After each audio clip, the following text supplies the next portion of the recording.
क्या आप भी एक पत्रकार हैं या शुरू करना चाहते हैं अपना करियर मीडिया फील्ड में? क्या आप में जुनून है समस्याओं को उजागर करने का? क्या आप में जज्बा है लोगों को न्याय दिलाने का? तो आज ही जुड़िए देश के तेजी से बढ़ते news network right to information समाज की खबरें न्यूज़ एजेंसी के साथ। राइट टू इन्फॉर्मेशन समाज की खबरें न्यूज़ एजेंसी एक नेशनल हिंदी चैनल है। हमारे टीम में 100 से ज़्यादा रिपोर्टर्स काम कर रहे हैं। आप भी जुड़िए राइट टू इन्फॉर्मेशन समाज की खबरें न्यूज़ एजेंसी के साथ और बनाइए पत्रकारिता में अपना सफल करियर। हेलो फ्रेंड्स, मैं फरीदा। राइट टू इन्फॉर्मेशन समाज की खबरें न्यूज़ एजेंसी में आप सभी का स्वागत है। तो चलिए बढ़ते आज की न्यूज़ की तरफ। मराठा समाज को आरक्षण देना और मनोज जरंगे पाटिल इनका जो आंदोलन चल रहा है उसके बारे में सरकार पूरी तरह गंभीर थी। पूरी गंभीरता से सरकार उसके ऊपर काम कर रही है और इसीलिए वहां पर सर्वपक्षीय नेता सर्वपक्षीय बैठक बुलाई थी। बैठक देर रात तक चली और उसमें कई लोगों ने अच्छे सुझाव दिए मनोज जरंगे पाटिल जी का उपोषण के बारे में और मराठा समाज को आरक्षण जो रद्द हुआ है सुप्रीम कोर्ट में उसको फिर से रिस्टोर होना चाहिए, फिर से आरक्षण मिलना चाहिए। इसके लिए कई सुझाव लोगों ने दिए और उसके बाद पत्रकार परिषद में जाने के समय ऐसा तय हम तीनों ने तय किया था। मैं था और उप मुख्यमंत्री देवेंद्र फडणवीस जी, उप मुख्यमंत्री अजीत दादा पवार जी कि आज की प्रेस कॉन्फ्रेंस में जितनी चर्चा मराठा समाज को आरक्षण से लेकर और मनोज जरंगे पाटिल उनका अनशन को लेकर उसी पे चर्चा करेंगे। आज कोई भी उतना ही कहेंगे, उतना ही बोलेंगे और कोई भी आज पॉलिटिकल कोई भी प्रश्न उत्तर नहीं होगा। पॉलिटिकल कोई भी स्टेटमेंट हम नहीं करेंगे। ऐसी हमारी बात हो रही थी, लेकिन कुछ लोगों ने आगे पीछे का कट करके सिर्फ मराठा समाज के बारे में इनकी क्या भावना है सरकार की, ये तोड़ मरोड़ कर मराठा समाज या समाज में ऐसा संभ्रम फैलाने के लिए ये कोशिश उनकी है। वो कोशिश नाकाम होगी क्योंकि मराठा समाज और यह महाराष्ट्र की जनता जानती है ये सरकार संवेदनशील है। मराठा समाज के आरक्षण को लेकर उनको मराठा समाज को आरक्षण मिलना चाहिए, भूमिका सरकार की है।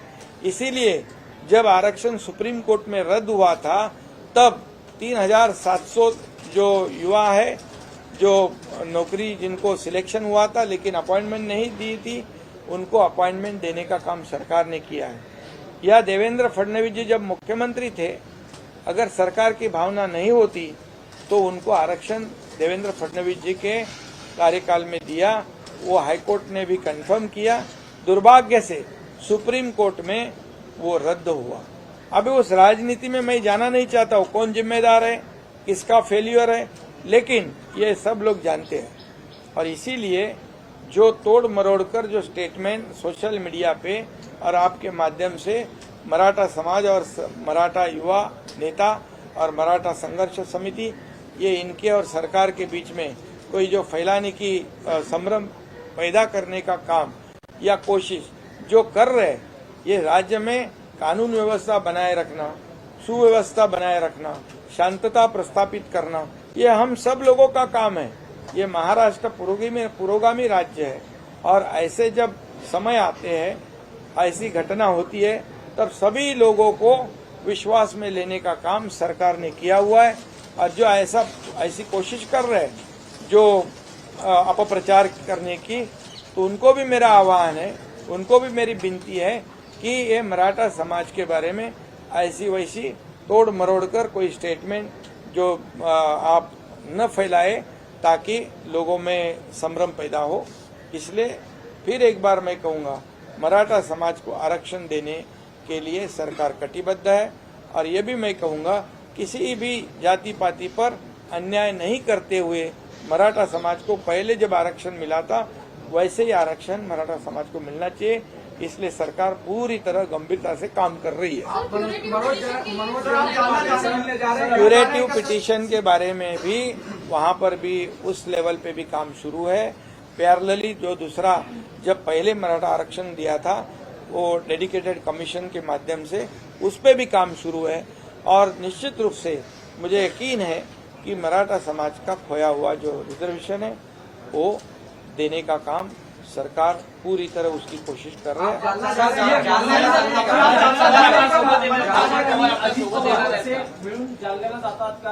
त्याच्याबरोबर मनोज जरंगे पाटलांच्या बरोबर चर्चा सुरू आहे।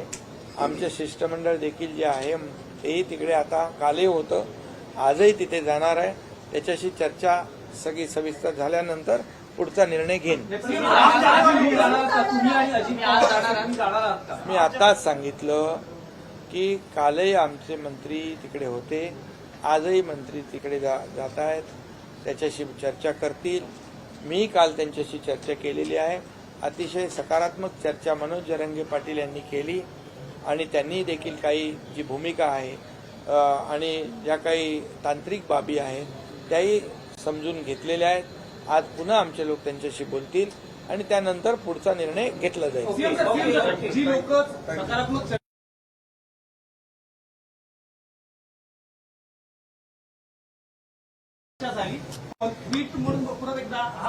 एक मिनिट, माझं एवढंच म्हणणं आहे, हा सामाजिक प्रश्न आहे।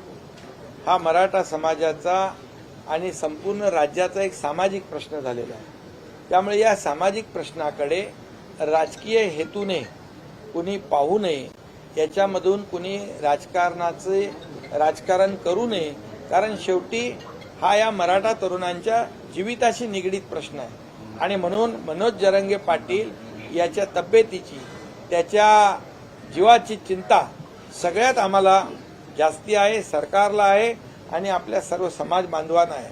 आणि म्हणूनच उशिरापर्यंत संपूर्ण सरकार आणि इतर सर्व पक्षीय यांची बैठक देखील पहिल्यांदा आपण घेतली आतापर्यंतच्या इतिहासामध्ये। त्यामुळे पूर्णपणे जे आपण त्या दिवशी असंही ठरलं, जे बैठकीमध्ये मुद्दे आपण चर्चा केली तेच मुद्दे, तशाच प्रकारचे मुद्दे, विरोधाभासाचे मुद्दे असता कामा नये, कारण सगळ्यांनी त्या बैठकीमध्ये सकारात्मक भूमिका घेतली। त्यामुळे माझी सगळ्यांना विनंती आहे की ट्विट असेल किंवा आपलं स्टेटमेंट असेल, हे त्याच्यामुळे समाजामध्ये तेढ निर्माण होईल अशा प्रकारचं काम कुणीही करू नये। या राज्यामध्ये शांतता प्रस्थापित करण्यासाठी आपल्या सगळ्यांची मदत सहकार्याची आवश्यकता आहे आणि ते आपण द्यावं, अशा प्रकारचे मुख्यमंत्री म्हणून मी या ठिकाणी सांगू।